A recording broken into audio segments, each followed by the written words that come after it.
Hi everyone, welcome back to Tech Education. In this video, we'll discuss what are Azure Functions and what limitations it has it. We'll understand what are durable functions and what are the different types it has it. Next, we'll understand how exactly the durable functions work and where to use them. Finally, we'll discuss a couple of use cases where we can implement durable functions.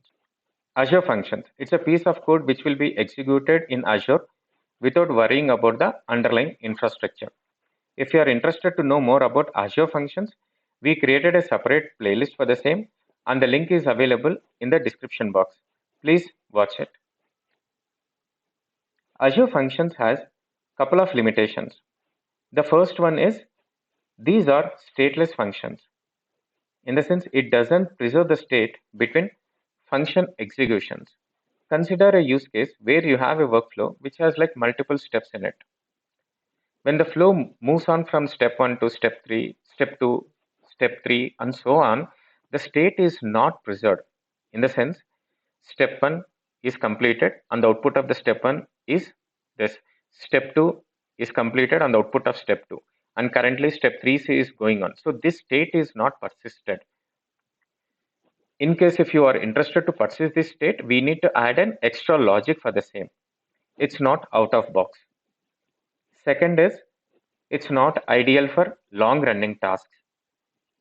And the solution for these problems is durable functions. Durable functions, it's an extension of Azure Functions that enables us to write long running tasks and stateful workflows.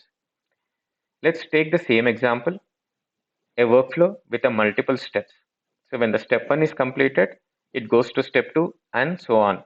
The output of the step 1 will be stored in the storage account. Step 2, step 3, entire steps and its output is stored in the storage account. To be precise, it stores in the Azure storage account tables. And this feature is out of box. We'll not be adding any extra logic or code to implement this functionality. Next, it's ideal for long running tasks. Third one, it supports orchestration. We will discuss about orchestration in the next slides. And finally, it's separation of concerns. Separation of concerns, it's a design principle where a bigger program is divided into a smaller sections and each section is responsible for a specific functionality. This makes the code easier to manage, maintain, and test. Next is durable functions are of different types. Each type serves a specific role in the orchestration and execution of long-running process. And the function types are like orchestration is one function, sub-orchestration, activity function, durable entity. For durable entity, I'll create a separate video. And next is client functions. So let's understand in detail what are these. Orchestration function. It's a special type of function designed to manage and coordinate the execution of other functions. In the sense, in this orchestration function, we will mention the execution order of the activities or steps, saying that this is step 1, step 2, step 3.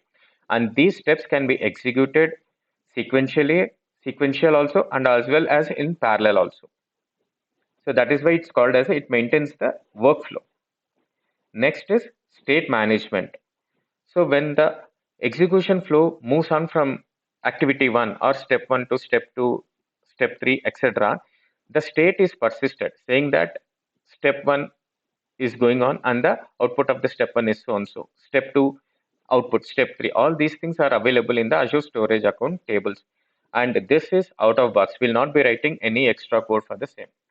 Third one, automated retries. So durable functions handle retries automatically through built-in retry policies. So you don't need to write additional code for managing retries. You just mention that how many retries you wanted to do it and what is the frequency. So rest is taken care. Next is sub-orchestration function. It's a function that is invoked by the parent orchestrator, and this having a sub-orchestrator function is completely optional. If you have a really workflow where you can logically group a couple of activities into a sub-orchestrator, then you can use it, or else it's not required.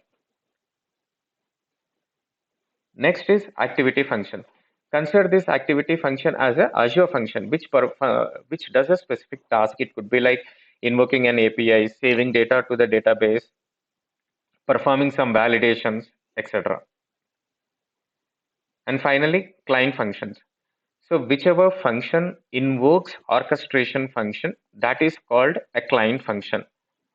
Example, consider that you have created a durable function with a queue trigger.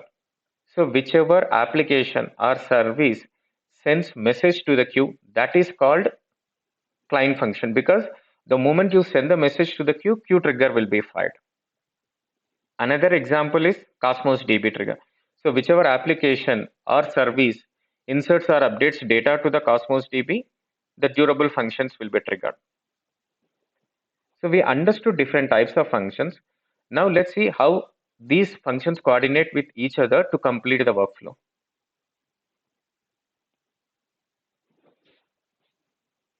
The first step is client function. Client function invokes orchestration function.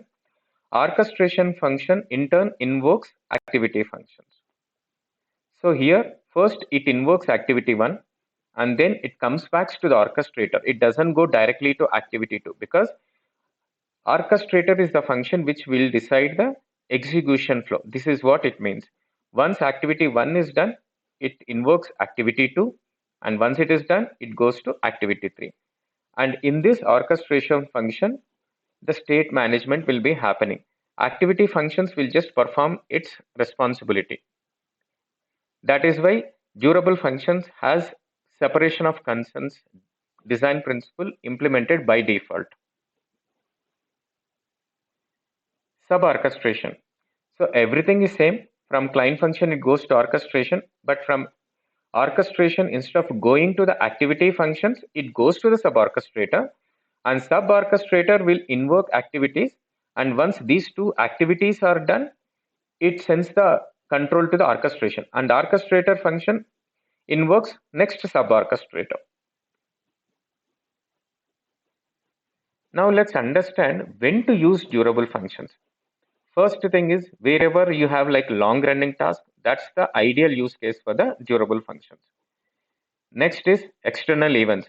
If you are waiting for some external event, it could be like you are waiting some event from the external system like CMS or any other external system, that is the right place. Or it could be even with a human interaction also.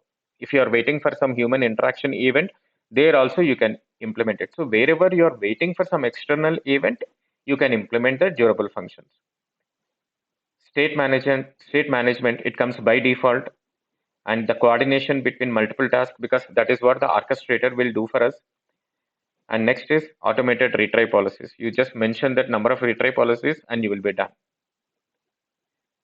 So we understood the durable functions, when to use them. So now let's finally discuss about what are the different use cases where durable functions will be applicable. The first one will be ETL. Consider a use case where you are supposed to extract the data from the CVS file and you need to do some transformations. The transformations could be like removing the duplicate data. In case if you find null values, you're filling up with the default values or changing the date format. So those are called transformations. And then you wanted to load it into the database.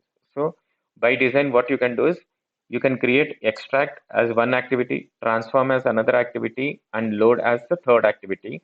And from orchestration function, you will be able to invoke all these three activities, and these activities will be done in a sequential manner.